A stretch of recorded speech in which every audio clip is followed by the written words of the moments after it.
코로나가 기승을 부리는 3년을 보냈습니다. 그런 가운데도 전도가 되어지는 교회가 있습니다. 그것은 생명 있는 것입니다. 오늘 본문에 그리스도께서 가버나움의 베드로의 집에 들어가셨다 봅니다. 소문을 듣고 많은 사람들이 몰려와 중풍병자를 데리고 온 친구들이 예수님께 나아갈 수가 없습니다. 그러나 그들은 포기하지 아니하고 지붕을 뜯었습니다. 그리고 말씀 전하시는 주님 앞으로 중풍병자를 내렸습니다. 그때 예수님이 내 죄사함을 받았느니라 내가 내게 이르니 내 상을 가지고 집으로 가라 하셨습니다. 오늘 나는 무엇부터 생각이 되어지느냐 하는 것이 중요합니다. 몸이 아프신 분들은 병 나은 것이, 또 어떤 분들은 예수님의 기적, 또 친구들의 믿음에 관심 있는 분들도 있습니다. 오늘 우리는 더 중요한 것을 발견해야 됩니다. 죄사함을 선포하는 그리스도. 자칫 잘못하면 본질을 놓치고 남의 것, 기적, 병 낫고 여기에 모든 것이 썩을 수가 있습니다. 그리스도가 오신 이유가 뭔가?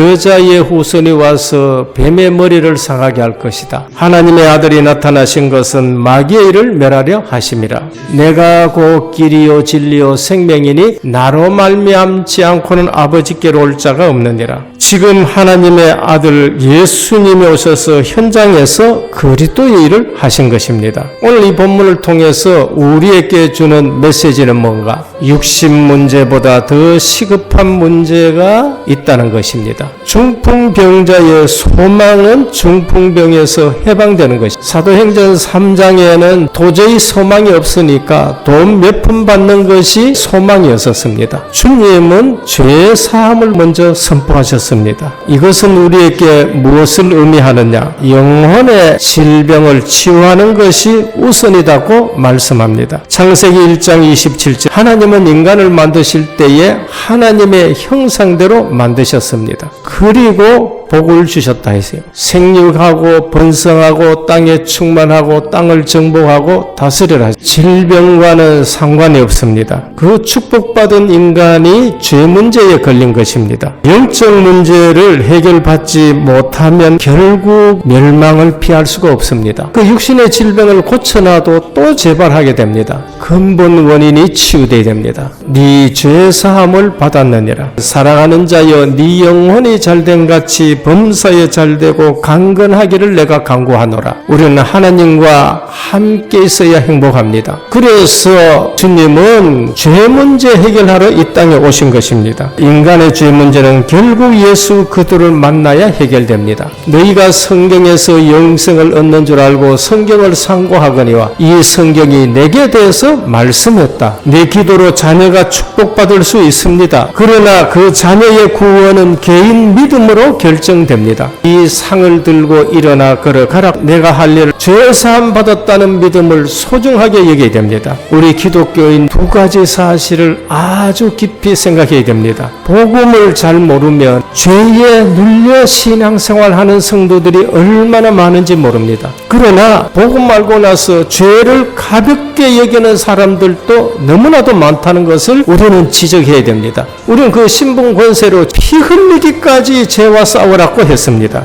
구원의 확신. 아들이 있는 자에게는 생명이 있고 아들이 없는 자에게는 생명이 없다. 기도 응답의 확신. 내가 자녀면은 너는 내게 부르짖으라. 내가 네게 응답하겠고 네가 알지 못하는 크고 비밀한 일을 네게 보이리라. 인도의 확신. 사람들이 계획할지라도 그 걸음을 인도하시는 분은 하나님이시다. 사죄의 확신은 저는 미쁘사 우리의 모든 죄에서 사하시고 승리의 확신. 우리에게 오는 시험 피할 길을 주시든지 이기게 하시든지 다른 사람의 믿음으로도 중요한 응답을 받을 수가 있습니다. 내 친구입니다. 가족들 문제가 있습니까? 정말 예수 이름으로 충분한전하고 모든 것이란 그 믿음 가지고 있으면 모든 장애물을 다 뛰어넘습니다. 대부분 사람이 할 수 없구나 했는데 내 친구의 믿음은 지붕 뜯고 그것을 해결합니다. 내게 능력 주시는 자 안에서 내가 모든 것을 할 수 있느니라. 창세기 39장 1절에서 6절이 요셉을 위하여라고 하셨습니다. 요셉 때문에 포디발의 집이 복을, 광야의 길에 모세의 중보 기도 때문에 그 백성이 살아나게 됩니다.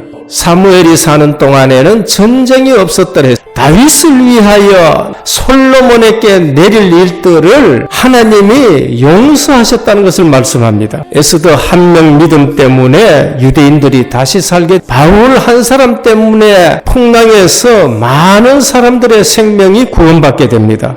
정말 하나님의 능력에 사로잡히면은 길이 열리게 됩니다.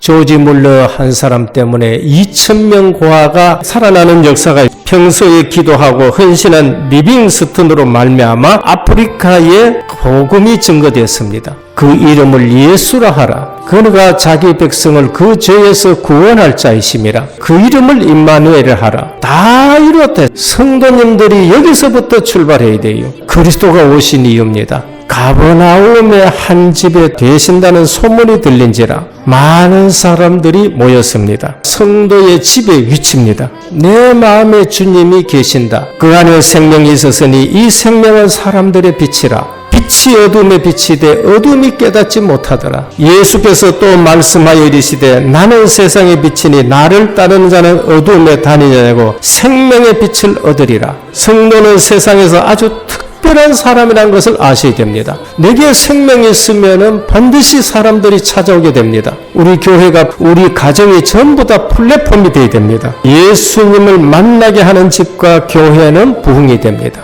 예수님을 만나게 하는 사람은 복된 삶이 되는 겁니다. 교회의 부흥을 위한 열쇠는 사람들로 예수님 만나게 하는 것이 최고의 헌신이 영혼을 주께로 인도하는 헌신입니다. 모든 장애물을 제거하고도 제자 증인으로 삼으셔야 됩니다. 오늘도 성도에게 주신 신분과 권세로 죄와 싸워서 이겨야 되고 죄 문제 해결하는 전도자로 살아가시길 바랍니다.